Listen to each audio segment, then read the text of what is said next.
RTC కార్మికుల సమస్యలను పరిష్కరించాలంటూ Peddapalli depot ఎదుట సిఐటియు నాయకులు ఆందోళన చేపట్టారు. కార్మిక సంఘాలపై ఉన్న ఆంక్షలు ఎత్తివేయాలంటూ డిమాండ్ చేశారు. గుర్తింపు సంఘం ఎన్నికలు నిర్వహించాలని, ఆర్టీసీ నిర్వహణలో కార్మిక సంఘాలకు భాగస్వామ్యం కల్పించాలని కోరారు.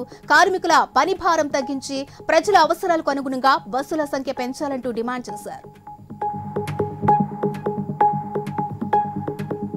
ఖమ్మం వ్యవసాయ మార్కెట్ కార్యదర్శికి వినతి పత్రం అందజేశారు సిపిఎం నాయకులు. ఇక ఎగుమతి దిగుమతి లైసెన్స్లకు 2 ఏళ్లకోసారి రెన్యువల్ చేయాలని కోరారు. మార్కెట్ యార్డ్ లోపల స్వీపర్లు, హమాలీలు డ్రెస్ కోడ్ ధరించేలా చర్యలు తీసుకోవాలన్నారు. ఇక రైతులకు ₹5 భోజనం పథకం ఏర్పాటు చేయాలని విజ్ఞప్తి చేశారు.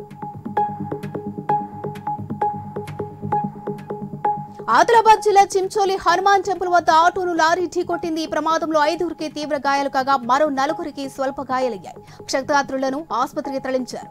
మహారాష్ట్ర నుంచి కూలీ పని కోసం వస్తుండగా ఈ ప్రమాదం జరిగింది. ఆటోలో మొత్తం 10 మంది ప్రయాణికులు ఉన్నట్లు సమాచారం.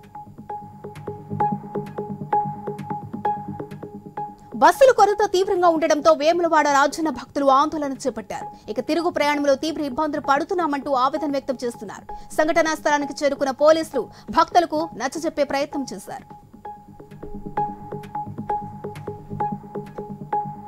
హైకోర్టును కర్నూలులోనే ఏర్పాటు చేయాలంటూ వైసీపీ లీగల్ సెల్ అధ్యక్షుడు ప్రతాప్ రెడ్డి డిమాండ్ చేశారు. ఇక కూటమి ప్రభుత్వం ఏర్పడ్డాక హెచ్ఆర్సీ, న్యాయ కళాశాల, లోకాయుక్తులను విజయవాడకు తరలించేందుకు చర్యలు ప్రయత్నం చేస్తుందన్నారు.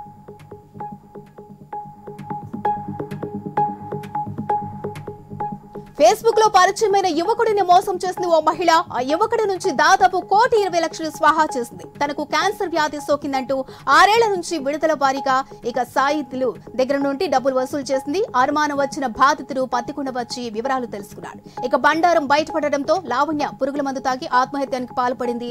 అస్వస్థకు గురైన నిందితురాలిని ఆసుపత్రికి తరలించి చికిత్స అందిస్తున్నారు.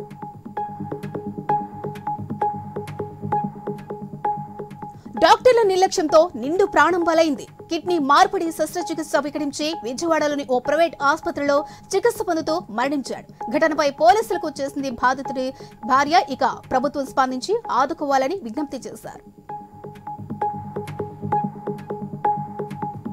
నంద్యాల జిల్లా బనగానపల్లిలో దారుణం జరిగింది. సొంత అన్న కొడుకులే చిన్నాన్నను దారుణంగా హత్య చేశారు. ఆస్తి తగాదాతో శ్రీరాములపై కర్కశంగా దాడి చేశారు. ఇక తీవ్ర గాయాలైన బాధితుడిని ఆసుపత్రికి తరలిస్తుండగా చనిపోయాడు. ఇక పోలీసులు కేసు నమోదు చేసి దర్యాప్తు చేపట్టారు. కదిరిలో లారీని దొంగలించిన 2 దుండగులను అరెస్ట్ చేశారు పోలీసులు. వారి వద్ద నుంచి లారీని స్వాధీనం చేసుకుని రిమాండ్కు తరలించారు. ఇక మదనపల్లి రోడ్డులో రాత్రి ఆగి ఉన్న లారీని దొంగలించారని పోలీసులు తెలిపారు.